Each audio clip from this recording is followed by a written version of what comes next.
I want to get your thoughts, because you've been a part of Man United dressing rooms that had so many of these strong characters. And when we talk about the United way, which is finding whatever solution it takes to grind out a victory and to make sure you leave the match with a win, in situations like that, a lot of the times it's not just a culture that is enforced by the manager, it is also a culture that is enforced within the dressing room by players. During your time being a part of those dressing rooms, who are some of the big characters that played such a fundamental part in enforcing that sense of belief that even when you're losing in a game, you take a look at your teammates and you know, we're going to come out of this with a win?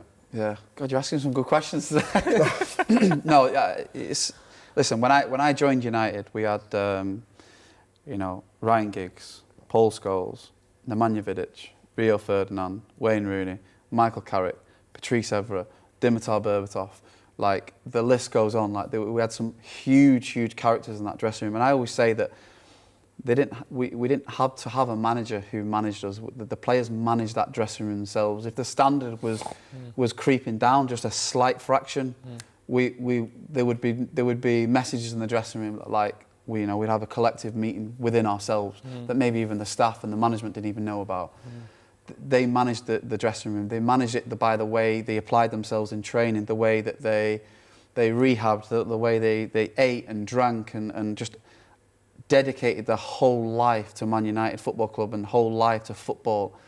That's the sort of, for young kids coming through, especially for me, watching these players. I mean, for example, there was one game we played away at Stoke away in my first season. And I think we drew the game 1-1. And for me, being at Blackburn, it was not a bad result, but it was okay. It wasn't bad. And I remember getting into the changing room after the game. I remember sitting next to Rio in the dressing room and he said, it's not good enough here. Like, we don't do that here at this football club. And that was the first time, I think it was only like my 10th game in. It was probably the first time I realised, like, wow, like, this football club like wins every single time and every single game. Like, there's no slipping up. There is no margin or room for error. Like, that's the level, that's the standard you have to get to every single game, every single training session. And that was a big eye opener for me. Maybe one of the last question, Phil. This is closer to you, closer to your position, because you left United as a centre half, and now there's a partnership. There's a new partnership that Harry Maguire and Lisandro Martinez both coming back from injury and being such an integral part of Michael Carrick's setup. We moved from back three before this under Ruben Amorim to now back two. And before the first match against City, I remember there are a section of fans, they're sort of worried that the disease in the Ten Hag era, where we were cut open very often, would repeat again. But that doesn't happen now. In your opinion, as a former centre-half of Man United, why does that happen?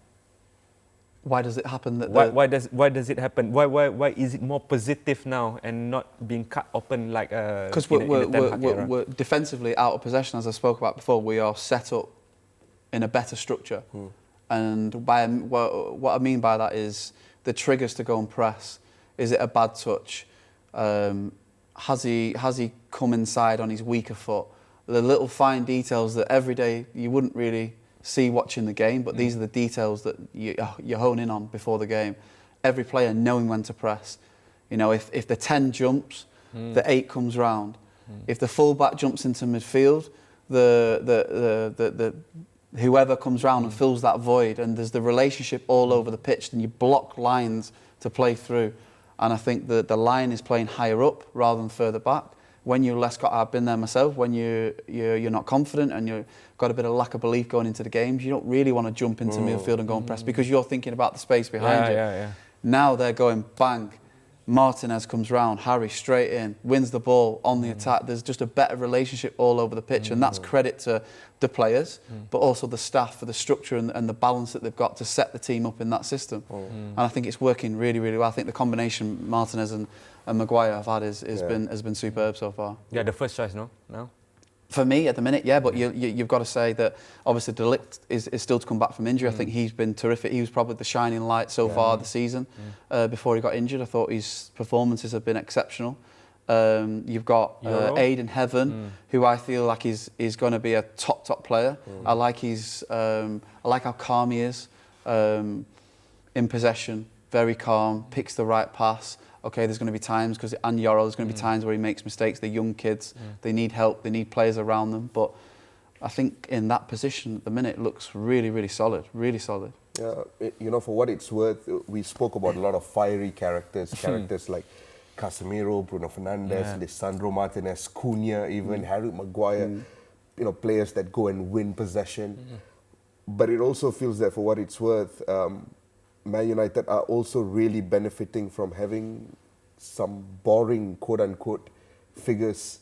I was reading an article from Michael Cox on The Athletic where he talked about Michael Carrick during his playing days was often labelled as a boring type of player who kept things simple. He knows that. And listen, Michael Carrick would find space in a phone box. Like he was that good. No, seriously, he was that good. He was just, and I played the position with him. And every time I got the ball, I was always surrounded by 3 or 4 players. But somehow he managed to find acres of space on the pitch, and he wasn't a boring player. Michael Carrick was a unbelievable player. The range of passing he had, the weight of pass, the laces inside, the reverse pass, goal scoring, all with precision, yeah. All with this. Yeah. He's one of those players, it feels, that would be so much more appreciated today than he was back during his playing days. I agree with that. Even Lamans at the back has kept it very cool and calm as well. So there's a couple of these figures, including Michael himself, who are just being very low-key, focusing on game by game, not necessarily stealing headlines, not necessarily even Michael saying anything that's too controversial in the social media, and everything is sort of helping Man United as we speak. Honestly, Phil, we could go on and talk for hours, but unfortunately we got a bid farewell. Thank you so much. Thank you so much for taking the time to be on Bola Itu Life. Thank you. A quick reminder bahawa Phil Jones akan menjadi sebahagian daripada liputan Liga Perdana Inggeris di Astro Premier League hujung minggu ini. Ada 2 perlawanan besar membabitkan Manchester United dan juga Tottenham Hotspur selain Man City menentang pasukan Liverpool. Tentunya ini bukan kali terakhir Phil Jones bersama dengan Bola Itu Live. Nanti kita akan buru dia lagi. Kita cuba buru. Kita akan buru dia lagi.